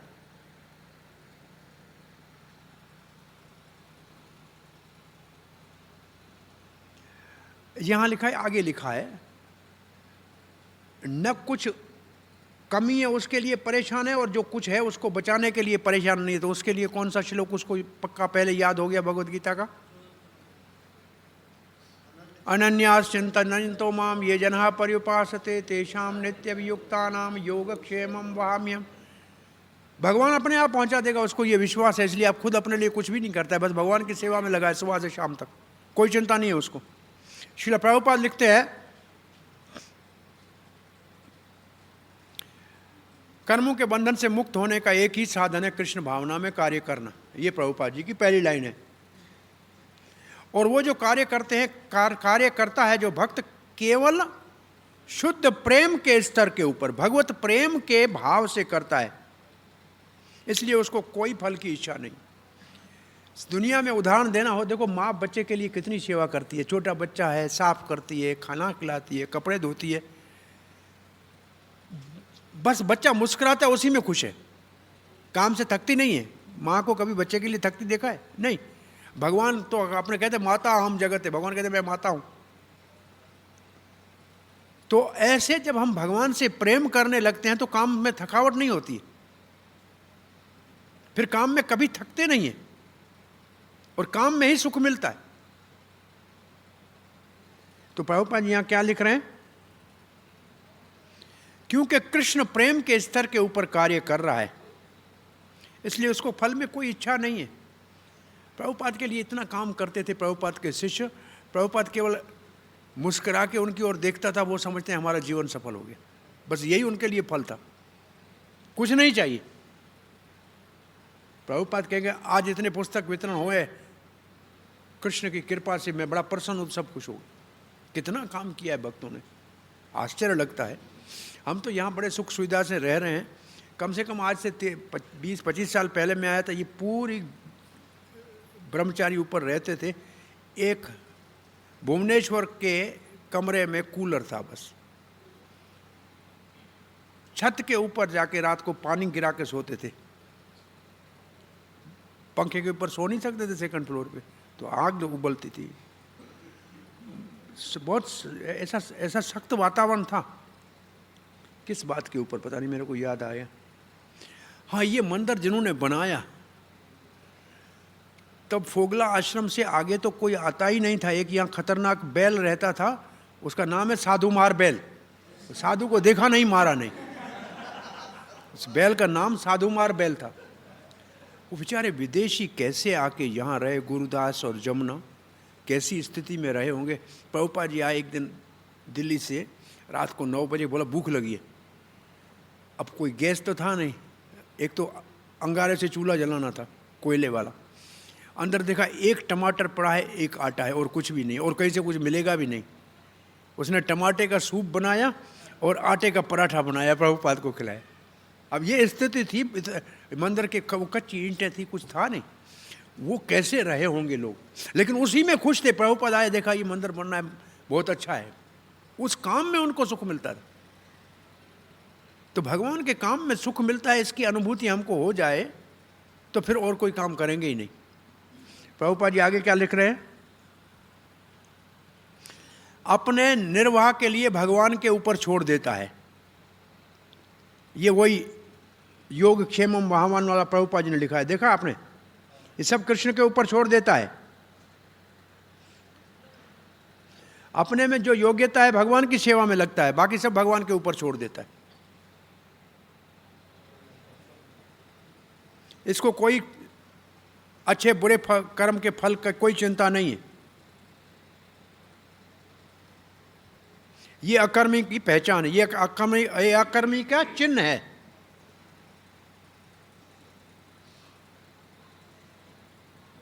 अब फिर पुनः प्रभुपाद ये विक्रम की परिभाषा वही लिख रहे हैं। देखो, याद करो क्या लिखा है। पहले क्या था? विक्रम क्या है? कृष्ण भावना के विपरीत कार्य। और यहां दोबारा पुनः लिखा है प्रभुपाद ने, 2 बार ये बात आई है। अब 21वां श्लोक पढ़ने जा रहे हैं। समय तो आपका हो रहा है, चलो है अभी 8-10 मिनट है। निराशीर्यचितात्मा त्यक्त्वा सर्व परिग्रह शारीरम केवलम कर्म कुर्वन् अपि न कुर्वन् क्या है, कुर्वन् नाप्नोति किल्बिषम्। त्यक्त्वा सर्व परिग्रह का मतलब, परिग्रह कहते इकट्ठा करने को, इकट्ठा करने का विचार ही छोड़ दिया है। कुछ इकट्ठा करूंगा उसकी आवश्यकता, संग्रह करना नहीं है। यहाँ क्या, परिग्रह का मतलब संग्रह, संग्रह नहीं करता है उसने। संग्रह करना, किसका संग्रह?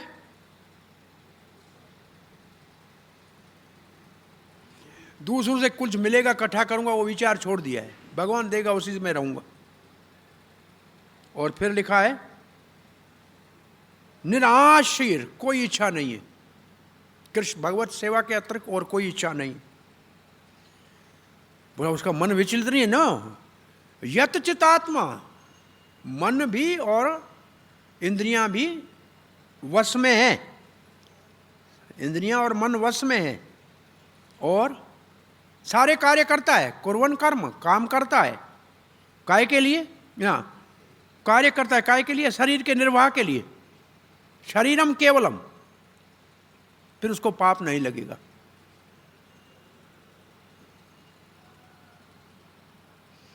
अब जो 3 श्लोक ये हैं, यहां से लेके 21, 22, 23, इसमें है योग आरूढ़। योग तो शब्द नहीं, आरूढ़ का मतलब जो ज्ञान में पक्का हो गया, पहुंच गया, मंजिल पे पहुंच गया। कौन मंजिल पे पहुंच गया? ज्ञान में स्थिर हो गया। मैं भगवान का सेवक हूं, भगवान अपने आप पालन करेगा। प्रभुपाद ने मेरे समझ में इसके 2 उदाहरण दिए। एक तो पशु जो मालिक को बेचते हैं, इसके अंदर मेरे ख्याल में पशु का उदाहरण होगा। और एक मशीन के अंदर जो एक पुर्जा, पुर्जा समझते हैं, पुर्जा शब्द, कल पुर्जा जो होती है ना, उसको तेल क्यों लगाते हैं? ताकि मशीन पूरी काम करे। ये दो उदाहरण प्रभुपाद जी ने यहाँ दिए हैं। भाई शरीर के लिए काम क्यों करता है? बोला जैसे पुर्जे में तेल लगाना जरूरी है, नहीं तो मशीन नहीं चलेगी।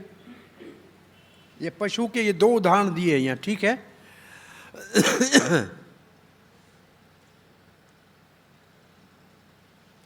श्रील प्रभुपाद लिखते हैं उसका मन और बुद्धि वश में है। प्रभुपाद लिखते हैं मन और बुद्धि वश में है, क्योंकि वो समझता है मैं भगवान का अंश हूं, भगवान मेरे द्वारा ये कार्य करा रहा है। वो सब अपना कार्य भगवान को ही अर्पण करता है। फिर प्रभुपाद ने उदाहरण दिया, जैसे कल पुर्जा मशीन में काम करता है, उसको कभी तेल की सफाई की जरूरत होती है, इसके लिए उसको भी स्नान करना है, रोटी खानी है, लेकिन काय के लिए? भगवान की सेवा के लिए। वो मशीन का पुर्जा बन जाता है। और दूसरा उदाहरण क्या है? पशु जिसको बेच दिया है, उसका स्वामी अगर कोई कठोर है, मारता भी है, तो पशु कुछ नहीं करता है। ऐसे उसने भगवान का अपने आप को दास बना लिया है। अब भगवान चाहे तब वो भक्ति विनोद ठाकुर का एक भजन पढ़ लो 1 मिनट में। मन शुद्धे हो गे हो जो कुछ मोर, तो है अर्पे लो नंद किशोर, मारे भी राखो। ये श्लोक प्रभुपाद जी ने तात्पर्य दिया है शरणागति का, सर्वधर्मान परित्यज्य का उदाहरण ये दिया है। ये भजन उसका उदाहरण है।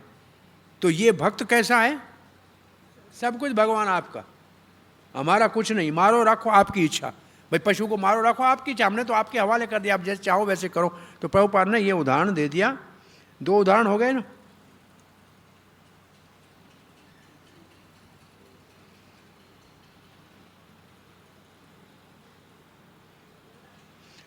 वो भक्तों को इतना काम होता है कि उसको बेकार बातों के लिए समय ही नहीं होता है, और अपने शरीर के लिए कोई भी गलत अवैध कार्य नहीं करता है धन इकट्ठा करने का। प्रभुपाद ने कहा धन अवैध रूप से धन इकट्ठा नहीं करता है।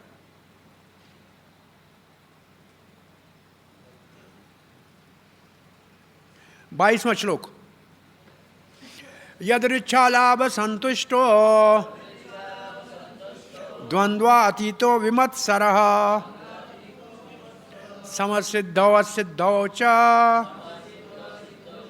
कृत्वापि न निबध्यते। जो भगवान अपनी इच्छा से आए उसमें संतुष्ट। कभी भुने हुए चने मिले तो खा के सो जाता है, और कभी पनीर और पराठा मिले तो भी खुश, दोनों में खुश। जो भी आए उसमें खुश। आ गया है, भगवान ने भेजा है, खा लो, बस हो गया। नहीं भेजा तो व्रत करो। यदृच्छा लाभ संतुष्टो, उदाहरण देना हो तो श्रीवास ठाकुर का देना। चैतन्य महाप्रभु पूछे थे, गृहस्थी हो, काम नहीं करते हो, परिवार कैसे चलेगा? देगा ऊपर वाला। बोला नहीं भेजेगा, बोला व्रत करेगा। अच्छा है, व्रत करने में लाभ ही है। बोला कल नहीं भेजा तो? बोला गंगा में जाऊंगा, पानी पी लूंगा। तीसरा दिन नहीं भेजा तो? बोला डूब के मरूंगा, और क्या। नहीं देगा, अगर उसने हाथ निकाला और किसके पास जाऊं? तब चैतन्य महाप्रभु ने क्या कहा? लक्ष्मी भीख मांग सकती है, लेकिन श्रीवास तुम्हारे पास कमी नहीं पड़ेगी। इसके ऊपर विश्वास हो तो भक्तों को कोई परवाह नहीं, कुछ चिंता नहीं होनी चाहिए। ये इस बात के ऊपर विश्वास होना चाहिए। नहीं, ये इसका यदृच्छा लाभ का यही अर्थ है।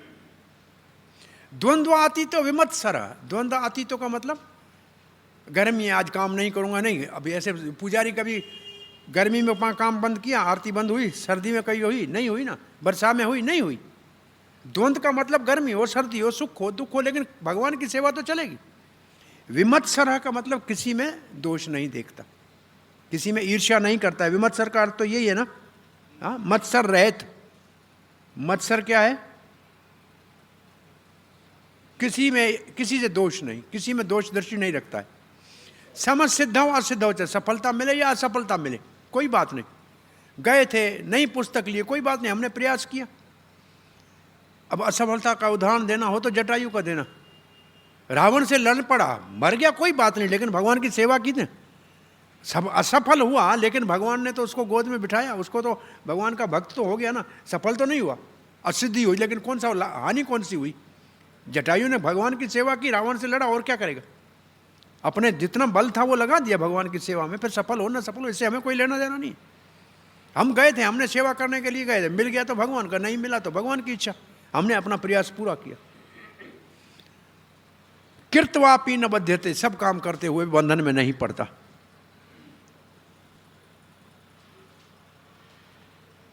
बलदेव विद्याभूषण पाद कहते हैं, शरीर के लिए कपड़े और रोटी की अधिक चिंता नहीं करनी चाहिए भक्त को। ये बलदेव विद्याभूषण की पहली लाइन है, कपड़े और रोटी के लिए अधिक चिंतन नहीं करना चाहिए। भागवत में क्या लिखा है? क्या रास्ते के ऊपर पुराने कपड़े लोग नहीं फेंकते हैं? क्या अपना हाथ नहीं है सर के ऊपर तकिया रखने के लिए? क्या पेड़ों ने अभी छाया देना और फल देना बंद कर दिया है कि किसी के पास जाके हाथ टांगेंगे? भगवान ने काम कम कर दिया? ये भागवत में लिखा है, पढ़ा है, सेकंड दूसरे स्कंद में है ना। अब ये भी तो आखिर भागवत में लिखा है तो कोई तो उद्देश्य होगा ना। तो न कपड़ा और न भोजन को इकट्ठा करने की इच्छा है, जो भगवान की इच्छा से मिल गया उसमें संतुष्ट है। गर्मी हो सर्दी हो अपनी सेवा चालू है, किसी द्वेष नहीं करता है। कोई कुछ बुरा भी कहे तो उसको बुरा नहीं मानता है, सबके साथ समान है।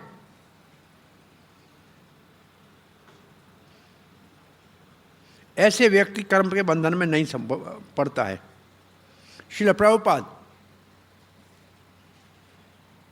प्रभुपाद इसी बात को लिखते हैं कि अपने शरीर के लिए भी ज़्यादा प्रयास नहीं करता है, जो मिलता है उसमें संतुष्ट रहता है, अपने आप आ गया। इसके लिए साधु के लिए एक भाषा, एक शब्द होता है, कहते हैं आकाश वृत्ति से रहता है, जो आ गया आ गया, नहीं आया नहीं आया। हाँ, आकाश वृत्ति कहते हैं, हम कहते हैं हवाई रोजी कहते हैं। प्रभुपाद ने एक बार कहा, देखो कोई चिंता करने की जरूरत नहीं है, सेवा के लिए भगवान की डॉलर हवा में उड़ते हैं। भक्त एक ने पक्की बात कर ली कि भगवान में डॉलर उड़ते हैं, और किराया देना था, पैसा था नहीं मंदिर का, किराए का मंदिर था। बाहर गया तो डॉलर उड़ते आ रहे थे और इकट्ठा करके ले आया, और जितना देना था उससे ज़्यादा थे, पता नहीं कहाँ से आ रहे थे, उड़ते आ रहे थे। सचपच उसने कहा उड़ते आ रहे थे, प्रभुपाद ने कहा उड़ते आ रहे थे, आ रहे थे और आ गए। ये सच्ची घटना है भक्तों की। कुछ नहीं था लेकिन अपने आप आ गया, समय के ऊपर आ गया, जरूरत से पहले आ गया। तो भगवान भेज देते हैं, इसमें कोई संदेह नहीं है। और प्रभुपाद जी क्या लिखते हैं, न तो भीख मांगता है और न उधार लेता है। प्रभुपाद ने 2 शब्द लिखता है, नेवर बैग और बारो। न भीख मांगता है और न क्या लिखा है, उधार नहीं मांगता है, भीख नहीं मांगता है। भगवान श्री कृष्ण, एक माता बहुत बड़ी सेवा करती थी, बूढ़ी हो गई तो भगवान बालक छोटा एक बच्चा बन के आए, कहा माँ मेरे को कुछ नहीं चाहिए, सेवा आपकी करूँगा, तनख्वाह नहीं लूँगा। बड़ी सेवा करता था। एक दिन उस बुढ़िया का कोई रिश्तेदार आ गया, रोने के कहने लगी, आप लोग हमारा पूछते नहीं हो, हम कैसे दुखी हैं। वो बच्चा भाग गया। अब कहीं कहाँ गए गोपाल आया, बोला क्यों? बोला विश्वास नहीं था, दूसरे को कह रही थे तुम्हारा देखभाल करने वाला कोई नहीं है, भगवान घर में काम करने आया है, तो तुम्हारे को भगवान के ऊपर विश्वास नहीं था, दूसरे को कह रही थी मेरे देखभाल करने वाला कोई नहीं है। नहीं अभी किसी के ऊपर विश्वास नहीं, अभी किसी को नहीं बोलूँगी, बस भाई गोपाल इधर ही बैठ जाओ। हम क्या दूसरे को कहते हैं ये काम करेगा तब होगा। एक भगवान के ऊपर विश्वास, एकल कृष्ण ईश्वर आर सब व्यर्थ। अब कथाएं बहुत आ रही हैं, टाइम जा रहा है। एक गरीब था बेचारा खेत में, शहनशाह अकबर शिकार करते भूखा था, कुछ मिला नहीं, अलग हो गया, तो उस बेचारा ने सूखी रोटी खिलाई दी, छाछ पिला दी।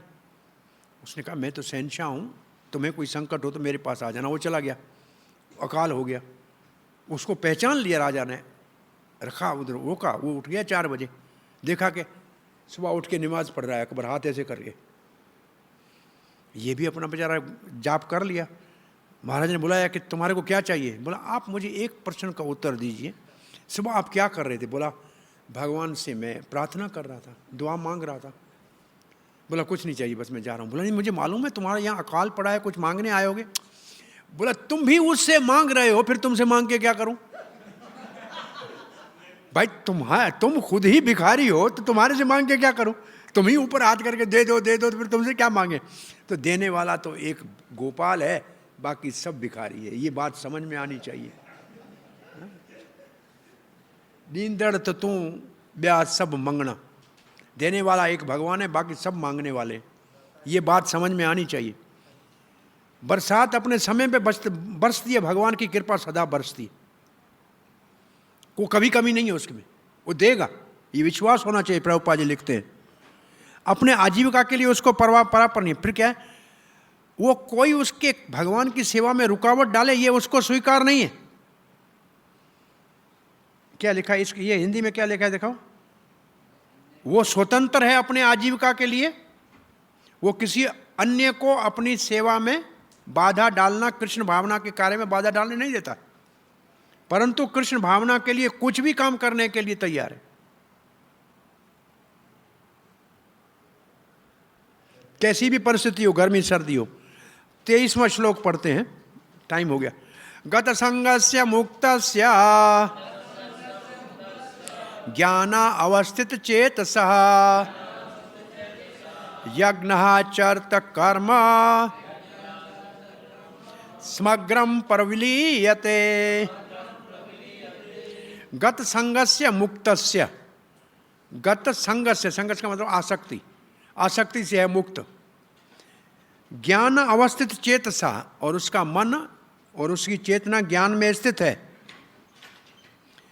और काम किसके लिए करता है? यज्ञ आचरत कर्म, अपना कर्म यज्ञ समझ के करता है, कर्म यज्ञ समझ के करता है। इसलिए समग्रम पर भी इसलिए सब कुछ अपने आप में समाप्त हो जाता है। भाई यज्ञ में स्वाहा किया, सब ज्ञान, उसके कर्म, उसका कर्म यज्ञ है, इसका अर्थ है। वो कैसे कर्म करता है? बोला यज्ञ के समान। तब यज्ञार्थ कर्मणो अन्यथा कर्म बंधन। तो यज्ञ के लिए कर्म करता है, विष्णु के लिए कर्म करता है, कृष्ण के लिए कर्म करता है, उसके सारे कर्म, ये अकर्म की परिभाषा है, यज्ञ के लिए कर्म करना। तो यज्ञ के लिए कर्म, यहाँ यज्ञ शब्द आ गया, तो फिर यज्ञ की परिभाषा 24वें शब्द में है। और फिर विभाग दूसरा है, सारे यज्ञ ज्ञान में परिपूर्ण होते हैं। ये दूसरा विभाग कल शुरू करेंगे। तो इस श्लोक में क्या लिखते हैं श्रील प्रभुपाद जी? यज्ञ की अग्नि कर्मों को भस्म कर देगी, यज्ञ के लिए काम करते हैं।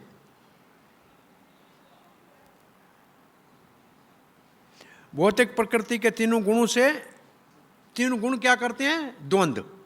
जो द्वंद्व है क्यों है? प्रकृति के गुणों के कारण। द्वंद्वों से ऊपर उठ गया, इसका मतलब प्रकृति के गुणों से मुक्त हो गया। तो वो मुक्त हो गया, किससे मुक्त हुआ? प्रकृति के तीनों गुणों के प्रभाव से। ठीक है। और किसके लिए काम कर रहा है? कृष्ण के लिए। और प्रभुपाद ने एक सावधानी का शब्द लिखा है, देखो क्या लिखा है? कृष्ण के लिए जो विष्णु का स्रोत है। यज्ञ का अर्थ विष्णु है, लेकिन विष्णु का स्रोत कृष्ण है। लिखा है ऐसे कि नहीं? क्या है? आदि विष्णु कृष्ण है, इसका मतलब विष्णु कृष्ण से निकलते हैं, ऐसे विस्तार है, विष्णु कृष्ण का विस्तार है। इसलिए उसके सारे कार्यों को यज्ञ कहा जाता है। वो विष्णु कृष्ण के संतुष्टि के लिए है, इसलिए उसको कोई कर्म का बंधन नहीं लगता है। पूर्णाहुति का श्लोक, ये विभाग आज पूरा करना है। ब्रह्मार्पणम ब्रह्म हवि ब्रह्माग्नौ ब्रह्महुत्तम ब्रह्म एव तेन गंतव्यम ब्रह्म कर्म समाधिना अब चक्रवर्ती पाद इसमें हमको इन शब्दों की परिभाषा सुना रहे हैं, आप सुन लीजिए। यज्ञ के लिए काम करता है, तो यज्ञ में क्या होता है, यज्ञ क्या है, तो ये श्लोक होता है यज्ञ क्या है, अर्पणम। अर्पणम का अर्थ है वो जो लकड़ी का शुरुआ होता है ना, जिससे डालते हैं, उसको कहते हैं अर्पणम। अर्पणम का मतलब लकड़ी का इतना देखा यज्ञ में होता है, जिसमें आगे गोल गोल होता है, शुरुआ कहते हैं उसको, उसको कहते हैं अर्पणम। हाँ, सर्व कहते हैं, ऐसे को 2-3 लकड़ी के होते हैं जिसमें सुहा डालते हैं, उसको कहते हैं अर्पणम कहते हैं उसको। लकड़ी का चम्मच जिससे घी डाला जाता है अग्नि में,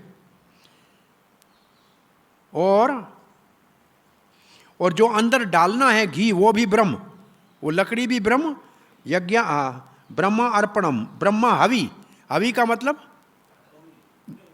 घी, हवि घी, और जो अग्नि जिसमें डालते हैं वो भी ब्रह्म, अग्नव, ब्रह्म अग्नव, ये सब ब्रह्म।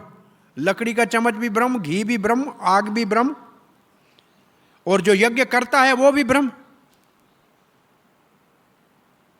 जो इस प्रकार से सब चीजों को भगवान के संबंधित समझता है, तो उसको कोई बंधन नहीं है। क्यों? क्योंकि उसका सारा कार्य ब्रह्म कर्म समाधि ना भगवान के ही लिए, वो भगवान की ही समाधि में। प्रभुपाद जी समाधि की एक अद्भुत परिभाषा बताते हैं, भगवान के श्री विग्रह की पूजा करना खुली आंखों की समाधि है। भगवान का चरण देखना, फिर निपुर पहनाना, फिर कपड़े पहनाना, ये खुली आंखों की समाधि है। और बंद करके अंदर देखते हैं, ये तो अर्च विग्रह की उपासना खुली आंख की समाधि है। अब श्रील प्रभुपाद जी का तात्पर्य आप पढ़ लेना कल, और यहाँ ब्रह्म अर्पण वाले श्लोक, और 7वें अध्याय में जाएंगे तब आपको, नहीं 9वें अध्याय में ऐसा ही एक और श्लोक है, उसमें ब्रह्म की बजाय भगवान अपना नाम लेंगे, वो मैं हूँ, ये आप बताएंगे। तो ये आप तात्पर्य थोड़ा लंबा है, कल पढ़ना, क्योंकि मैं भूखा नहीं रखना चाहता आपको।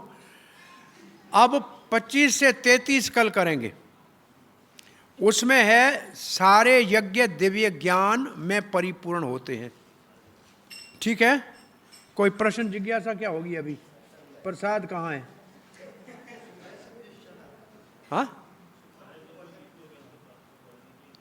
हमने तो सुना ही नहीं, देखा तो दूर की बात है। तो इसका तात्पर्य कल पढ़ेंगे, ऐसे नहीं, भूल नहीं जाना। ब्रह्म अर्पणम, ब्रह्म हवि, ब्रह्म, ब्रह्म क्या ब्रह्म है पता नहीं।